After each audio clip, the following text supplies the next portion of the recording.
नमस्कार, आप देख रहे हैं देश का number 1 Hindi news channel news 18 India. आपके साथ मैं हूं सबीना तामंग देशमुख। नमस्कार, मैं हूं आपके साथ शिवानी पांडे और इस वक्त की बड़ी खबर के साथ शुरुआत करेंगे। इजरायल का दावा है कि उसकी सेना ने हमास के मुख्य कमांड सेंटर को घेर लिया है और इसके साथ ही आमने सामने की लड़ाई के बाद आईडीएफ ने हमास के कमांड सेंटर वो पहुंची जहां इजरायल की सेना का बड़ा दावा सामने आया। इजरायल की सेना ने दावा किया कि वो हमास के मुख्य कमांड सेंटर से खुफिया जानकारी जुटाने के बाद उसे उड़ा देगी। तो इजरायल वॉर ब्रेकिंग के जरिए बड़ी खबर, हमास के मुख्य कमांड सेंटर को घेरने का यह बहुत बड़ा दावा है। यानी कि आईडीएफ ने कमांड सेंटर को घेरने का यह दावा किया, जिसके साथ कहा जा सकता है कि यह युद्ध कितने खतरनाक मोड़ पर यहां पहुंचा हुआ है। तो देखिए, एक के बाद एक हमास के कई ठिकानों को अब तक निशाना बनाया गया है और कमांड सेंटर अब क्योंकि इजरायल ने यहां पर घेर लिया है, ऐसे में कई सारी खुफिया जानकारी वो निकाल सकता है।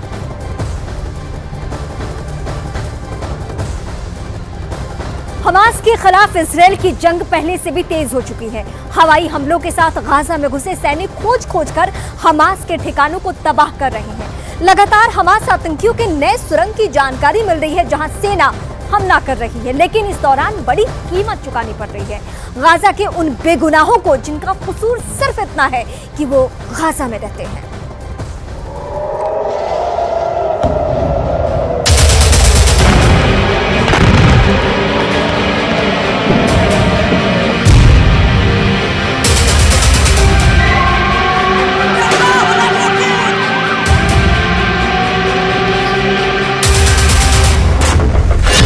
जलता रहे उसको फर्क नहीं पड़ता।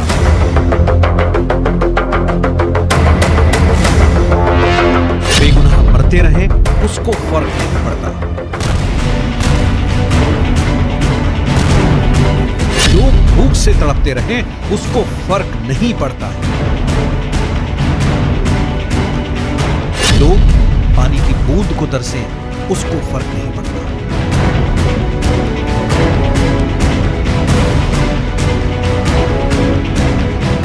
गाजा में तबाही का असल जिम्मेदार हमास की जानलेवा हट।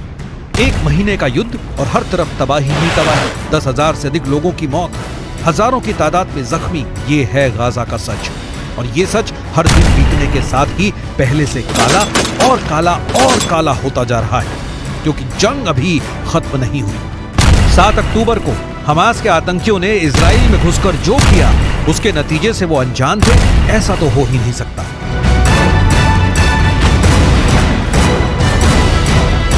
उन्हें मालूम था कि वो क्या करने जा रहे हैं, उन्हें मालूम था कि वो किसके खिलाफ हमला करने जा रहे हैं और यकीनन उन्हें पक्का मालूम था कि इसका अंजाम कितना खौफनाक होगा।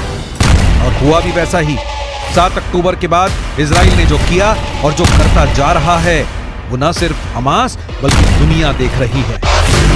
तो ऐसे में सवाल ये है कि गाजा की बर्बादी का जिम्मेदार है कौन? इजराइल,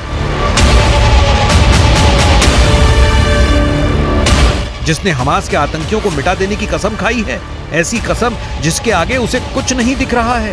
न बेगुनाह लोग, न महिलाएं, न बच्चे, न घायल, न बीमार, कुछ भी नहीं। या गाजा की बर्बादी का असली जिम्मेदार है हमास की जानलेवा हट। जी हाँ, हमास की जानलेवा हट, वो जिद जिसके सामने उसके अपने ही मुल्क के लोगों की कोई कीमत नहीं। वो जिद जिसके सामने आम लोगों की जिंदगी बेहद सस्ती है।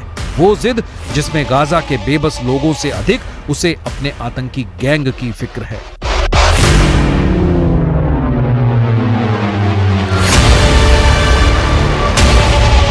जिद दोनों तरफ, लेकिन फर्क साफ है। इजराइल की जिद हमास के आतंक के खिलाफ है, उसे मिटा देने की है, और हमास की जिद लोगों की जिंदगी के बदले खुद को बचाए रखने की है। हमास चाहे तो आज ही युद्ध रुक सकता है।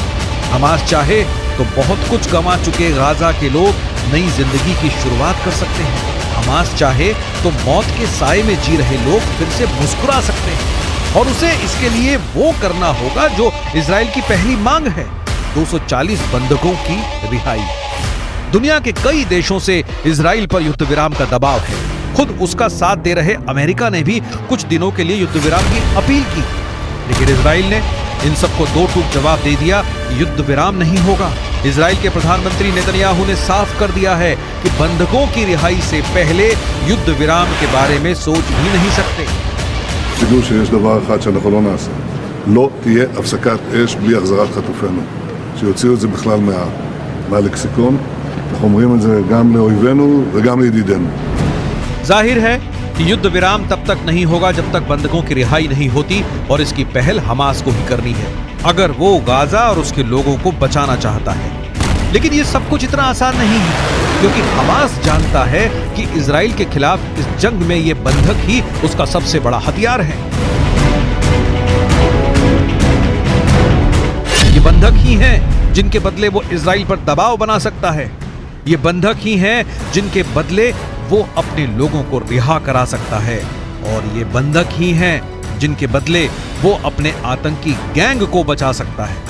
यही वजह है कि वो बंधकों को अपनी शर्तों के हिसाब से रिहा करने पर अड़ा है और बंधकों की रिहाई के लिए हमास की सिर्फ एक शर्त है, इजराइल से अपने कैदियों की रिहाई।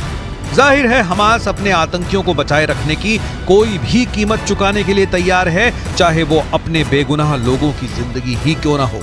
और हमास की इसी जिद का जीता जागता सबूत है गाजा, जहां सिर्फ बर्बादी ही बची है।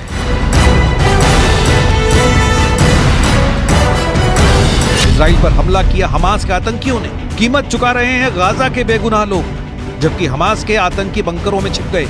इजराइल और विदेशी लोगों को बंधक बनाया हमास ने और हजारों की संख्या में जान जा रही है आम लोगों की, जबकि हमास के कुछ ही आतंकी मारे गए। बंधकों की रिहाई से इनकार किया हमास ने और लगभग पूरा गाजा बेघर हो गया, जबकि हमास के आतंकी अब भी सुरंगों में सुरक्षित हैं।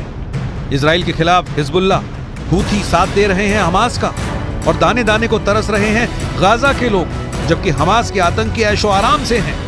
इजराइल पर मुस्लिम देशों से धमकी दिला रहा है हमास और गाजा के अस्पतालों में तड़प रहे हैं आम लोग, जबकि हमास के आतंकी आलीशान बंगलों में बैठे हैं। इजराइल की सेना पर रॉकेट दाग रहा है हमास और सीने पर गोली खा रहे हैं आम लोग, जबकि हमास के आतंकी सबसे पीछे छिपे हुए हैं। इस भीषण जंग का पूरा सच यही है और जब तक बंधकों की रिहाई नहीं होती, युद्ध विराम नहीं होगा, तब तक न जाने ये सच और कितना भयानक होगा, जिसका ख्याल ही लोगों की रूह कमा देने के लिए काफी है।